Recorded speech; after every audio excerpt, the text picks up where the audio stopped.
Good morning to all of my students, welcome in concept develop centre.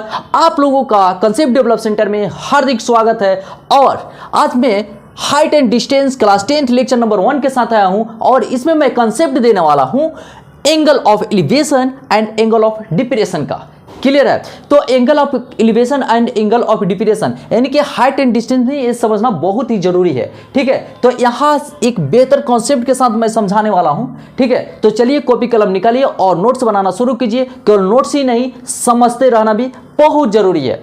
M right ना? चलिए अब बात करते हैं। देखिए कॉन्सेप्ट एंगल ऑफ एलिवेशन का आखिर होता क्या है। ठीक है, तो देखिए जैसे में कि हम ऐसे देखते हैं, ठीक है, हॉरिजॉन्टली जनरली देखते हैं। तो अगर सामने की ऑब्जेक्ट को देखना चाहते हैं तो सामने आई साइट होगा, लाइन ऑफ साइट सामने होगा। लेकिन हम चाहते हैं कि ऊपर की ऑब्जेक्ट को देखे तो ऐसे नजरिया को ऊपर रखना पड़ता है। Am right? कहने का मतलब होता है, जरा सा देखिएगा कि ऐसे अगर सीधे देख रहे हैं, ध्यान से सुनिएगा। देखिए डिजिटल बोर्ड हमारे पास नहीं है, जो भी है अच्छे तरीके से समझा रहा हूं। ठीक है, चलिए कोई बात नहीं। चलिए तो यहां पर मान लेते हैं कि देखिए ये पैरेलल है, तो पैरेलल हॉरिजॉन्टली जिसको लाइन कहते हैं देख रहे हैं। ठीक है, अगर मान लेते हैं कि ऊपर के ऑब्जेक्ट को देखना चाहते हैं, देखिएगा सुनिएगा, यहां पर कोई ऑब्जेक्ट है। ठीक है, यहां पर कोई ऑब्जेक्ट है, ओ फॉर ऑब्जेक्ट। ठीक है, अगर हम ऐसे देख रहे हैं तो ये हॉरिजॉन्टली हो गया। तो देखिए एक हॉरिजॉन्टली लाइन हो गया। चलिए एक हॉरिजॉन्टली लाइन को हमने क्या किया, ड्रॉ किया। ठीक है, देखिएगा हॉरिजॉन्टली लाइन को हमने ड्रॉ किया। चलिए ऐसे ऐसे मान लेते हैं ड्रॉ किया इस तरीके से। अब हम चाहते हैं कि इसको देखें तो क्या करते हैं, नजर को ऊपर करना होता है। देखिए तो ऐसे ऐसे ऐसे ऐसे एंगल हमारा बन जाएगा ना। तो यानी कि जो यहां पर हम मान लेते हैं कि यहां पर हमारा आंख है, तो ऐसे इसको उठना पड़ता है, तब जाके इसको हम देख पाते हैं। क्लियर है ना? ऐसा तो देखिए इस एंगल को हम कहते हैं एंगल ऑफ एलिवेशन। क्लियर है? इसको क्या कहते हैं, angle of elevation, angle of elevation. चलिए यहां तक तो कोई दिक्कत नहीं हुआ होगा, नहीं ना? चलिए अब हम बात करते हैं, एक हम यहां से लाइन ड्रॉ कर देते हैं जो परपेंडिकुलर होता है। यहां से क्या करते हैं, एक लाइन ड्रॉ करते हैं जो कैसा होता है, परपेंडिकुलर। चलिए तो ये इसको जनरली हम हाइट के नाम से जानते हैं। ठीक है, कितना ऊंचा है, यानी कि इसको क्या कहते हैं, हाइट। ठीक है, सब कॉन्सेप्ट हम बता रहे हैं। अच्छा, ये जो देखने यहां से ऐसे देख रहा है ना, तो इसको हम कहते हैं, ये जो लाइन है ना, इस लाइन को हम कहते हैं एंगल ऑफ साइट। इसको क्या कहते हैं, angle of site, angle of site यानी कि देखने की रेखा। तो इस लाइन से देख रहे हैं ना इसको, तो इसीलिए इसको नाम है एंगल ऑफ साइट। चलिए अब हम बात करते हैं, ये कोई यहां पर क्या है, नाम दे देते हैं ABC। समझ में? एंगल ऑफ एलिवेशन क्या होता है, जब किसी ऑब्जेक्ट को ऊपर देखना चाहते हैं तो एंगल ऑफ एलिवेशन होगा, एंगल। ठीक है, अब हम बात करते हैं, देखिएगा जरा सा, हम अगर ऐसे देखते हैं किसी ऑब्जेक्ट को, सीधा देखते हैं, ठीक है, ऐसे देखते हैं, लेकिन यहां ऑब्जेक्ट यहां है। सुनिएगा ध्यान से, ऑब्जेक्ट यहां है।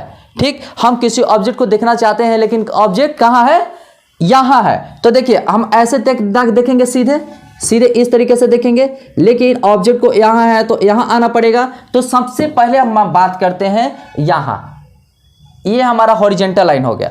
ठीक है, अब देखिएगा हॉरिजॉन्टल लाइन हम क्या करेंगे, ऐसा है ना, हम नीचे के ऑब्जेक्ट को देखना चाहते हैं। सुनिएगा ध्यान से, तो ऐसे आएंगे, ऐसे, यानी कि जो एंगल बनेगा एंगल ऐसे होगा, यानी कि इस तरीके से नीचे आएगा।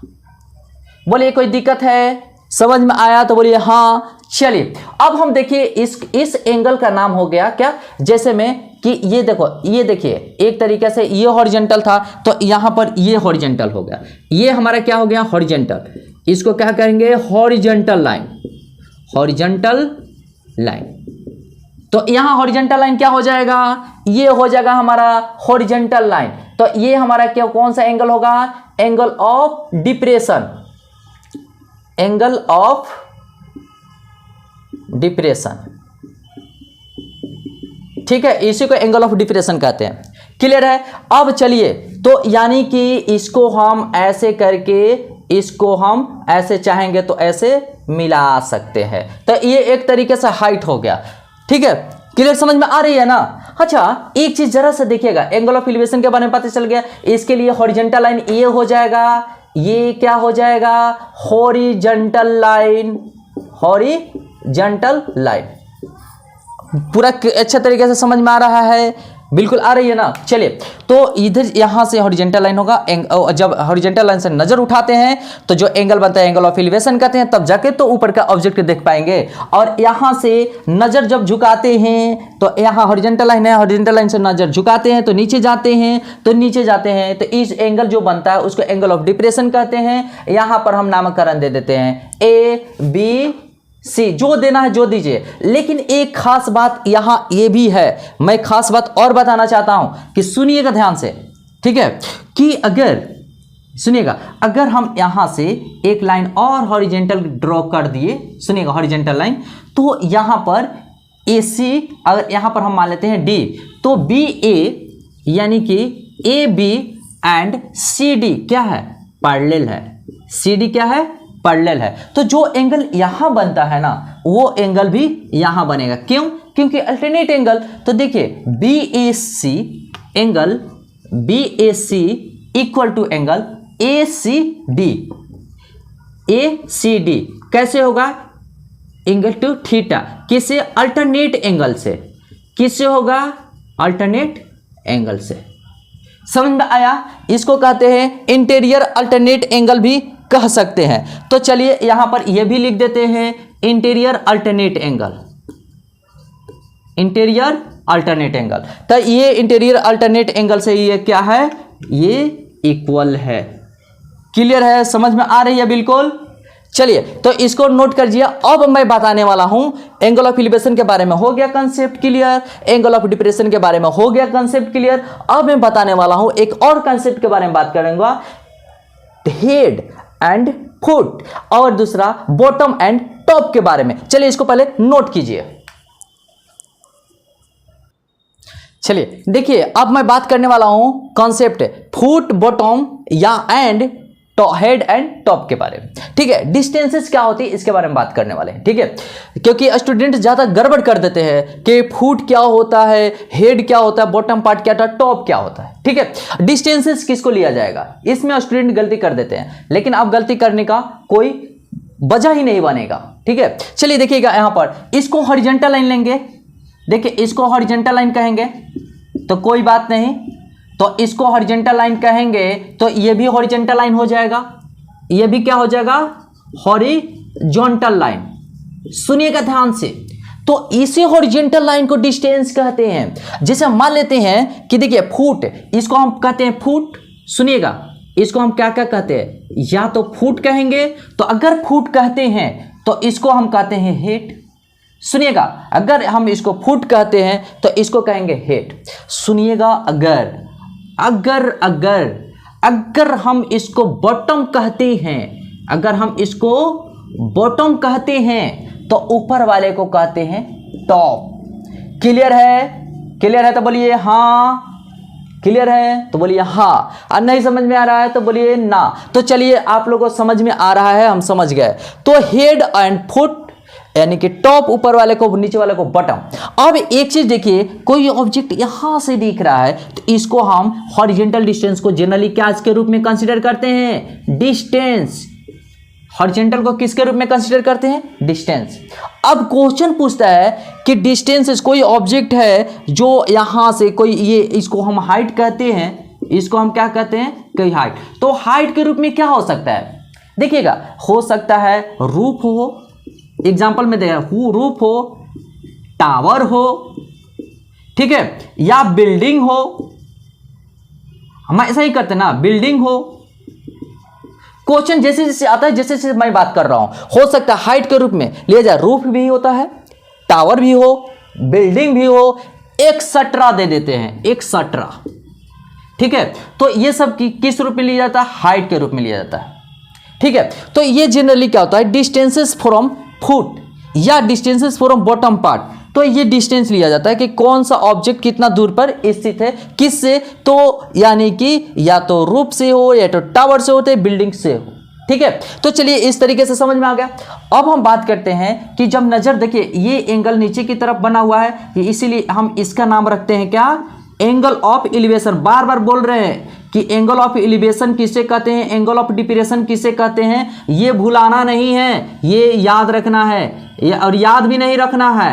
एंगल ऑफ सॉरी, ये डिप्रेशन है, एंगल ऑफ डिप्रेशन और एंगल ऑफ एलिवेशन, ठीक है। और लेकिन ये क्या है, अगर ऐसे देखते हैं तो ऐसे देखते हैं, चाहे ऊपर से नीचे देखेंगे तो इसको हम कहते हैं लाइन ऑफ साइट। इसका क्या नाम है, लाइन ऑफ साइट, ठीक है, क्लियर है। तो यानी कि आपको पता चल गया foot and bottom and head and top का कॉन्सेप्ट और डिस्टेंस का कॉन्सेप्ट पता चल गया। अब हम बताएंगे एक एग्जांपल के जरिए कि किस तरीके से प्रॉब्लम को सॉल्व करनी है। तो चलिए इसको पहले नोट कर लीजिए, ठीक है ना, ओके। चलिए देखिए क्वेश्चन क्या कहता है, a tower is 100√3 metre high. तो कहने का मतलब होता है कि पहले टावर का फोटो बना लेते हैं। देखिएगा जैसे जैसे क्वेश्चंस कहते हैं वैसे वैसे चलते हैं, ठीक है। चलिए एक हमने क्या बनाया, एक टावर बना लिया और इसको हमने लिख दिया, टावर को हम लिख दिए, ये टावर है। तो टावर कितना हाइट का है, 100√3। तो ये टावर का हाइट है जो h मान लेते हैं, कितना है, √3 मीटर। चलिए यानी कि इसका नामकरण दे देंगे ए बी। अब कर find the angle of elevation, oh my God, if its top from a point 100 metre away from its foot. यानी कि इसका फुट ये है, बताए थे ना, कॉन्सेप्ट बता चुके हैं कि फुट इसको कहते हैं, इसको टॉप कहते हैं, या इसको फुट कहेंगे तो इसको हेड कहेंगे, चाहे इसको बॉटम कहेंगे, टॉप कहेंगे, कोई दिक्कत नहीं है। चलिए यानी कि 100 मीटर कोई ऑब्जेक्ट है फार अवे फ्रॉम फुट। चलिए इस ये क्या है, फुट है ना। तो यहाँ से 100 मीटर कोई दूर कोई पॉइंट है जहाँ से हमको ऊपर की तरफ हम देख रहे हैं। चलिए देख रहे हैं ऊपर की तरफ ना, तो इसी को हम कहते हैं एंगल ऑफ एलिवेशन। देखिए यानी कि ये एंगल हमको क्या निकालना है, फाइंड आउट करनी है, यही ना। तो चलिए एक चीज है, तो अब हमारा देखिए एक तरीके से ये क्या है, बेस है। सुनिएगा ध्यान से, ये हमारा बेस है और यहाँ से जो ऐसे जो सामने का जो साइड होता है वो परपेंडिकुलर होता है, क्लियर है। तो यानी कि परपेंडिकुलर और बेस से रिलेशन कौन रखता है, ठीक है, तो tan थीटा, ठीक है। तो चलिए ट्रिग्नोमेट्रिकल फंक्शन अब हम बात करते हैं। देखिए लेट ए बी क्या है, ए बी बी टावर, ठीक है। अब देखिए ए बी सी, इसको पॉइंट सी कह दिए, ठीक है। अब देखिएगा तो B C is 100 metre, A B is √3 metre.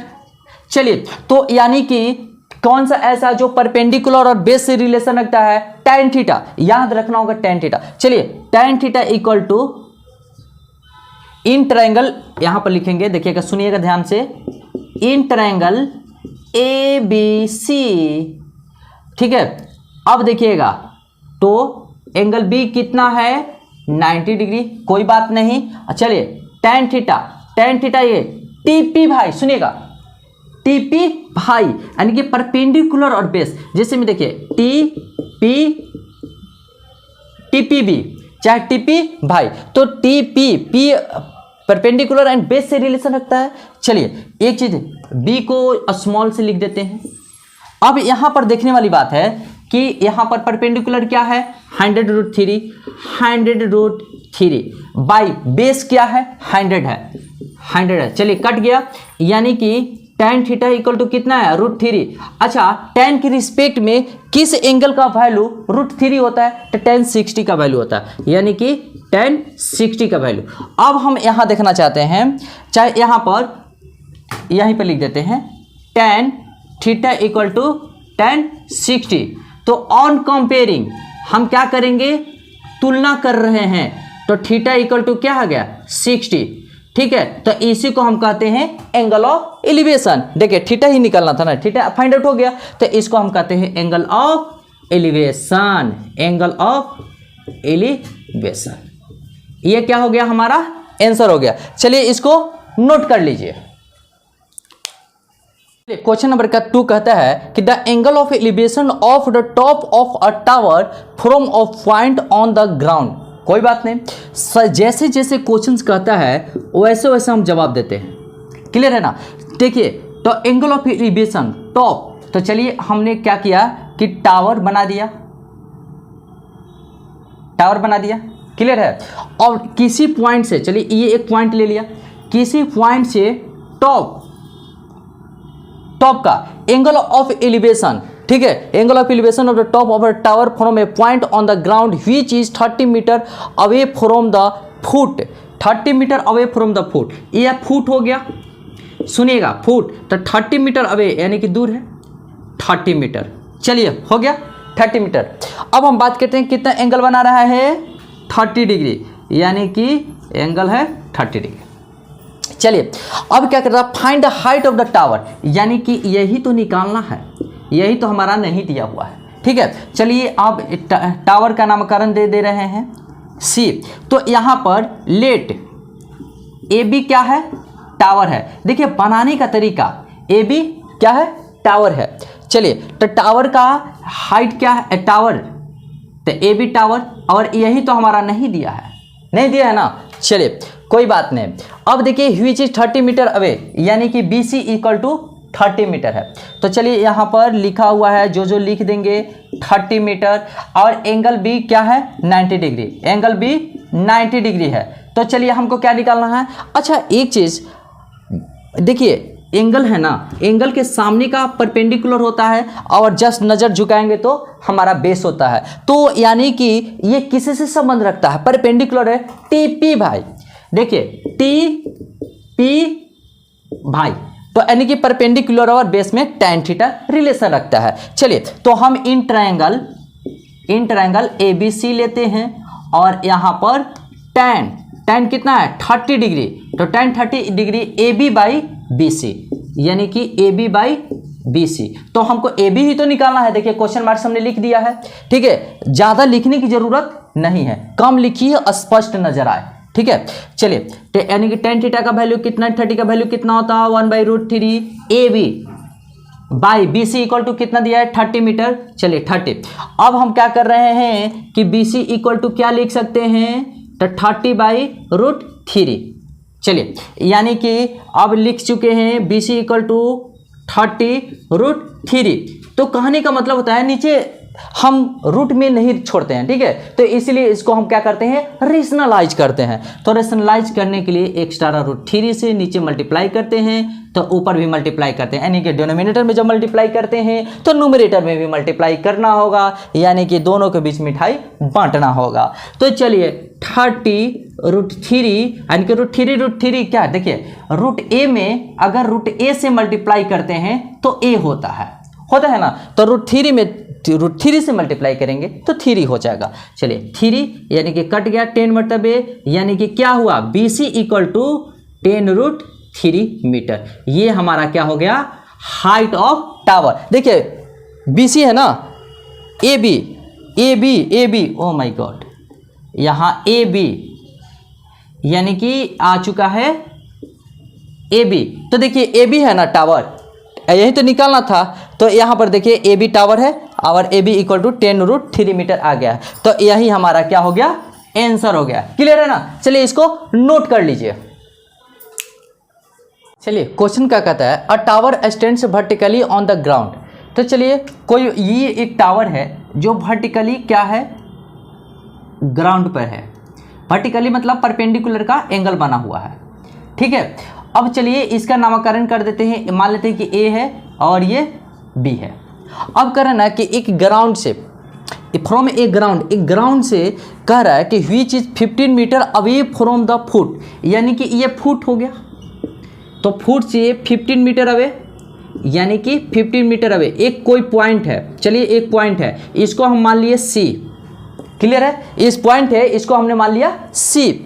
अब कह रहा है कि the angle of elevation of the top of the tower is found to be 60, यानी कि एंगल ऑफ एलिवेशन यही कह रहा है। तो एंगल ऑफ एलिवेशन इसी को कहते हैं, यानी कि 60 डिग्री आया है, और 60 डिग्री के सामने वाले को कहते हैं परपेंडिकुलर, इसको हम यहाँ पर हाइट कहेंगे। क्लियर है। अब चलिए देखिएगा यहाँ पर ये क्या है, टावर है। चलिए टावर हमने लिख दिया, ठीक है। अब कह रहे हैं ना कि फाइंड ये 2b60 find the height of tower, यानी कि हमको ये टावर का हाइट निकालनी है, ठीक है। ए बी क्या है, ये निकालना है। तो चलिए सॉल्यूशन, लेट टावर बी, देखिए लिखने का तरीका टावर बी ए बी, तो ए बी क्या है, टावर है जिसका हमको हाइट पता नहीं है। चलिए अब हम एंगल ऑफ एलिवेशन, तो एंगल ऑफ यानी कि थीटा दिया हुआ है 60 डिग्री, ठीक है। अब देखिए एंगल तो दिया है और बी सी इक्वल टू कितनी है, B C equal to 15 metre. तो यानी कि सुनिएगा ध्यान से, तो परपेंडिकुलर और बेस में कौन सा रिलेशन रखता है, परपेंडिकुलर और बेस में tan थीटा, यानी कि टीपी भाई, देखिए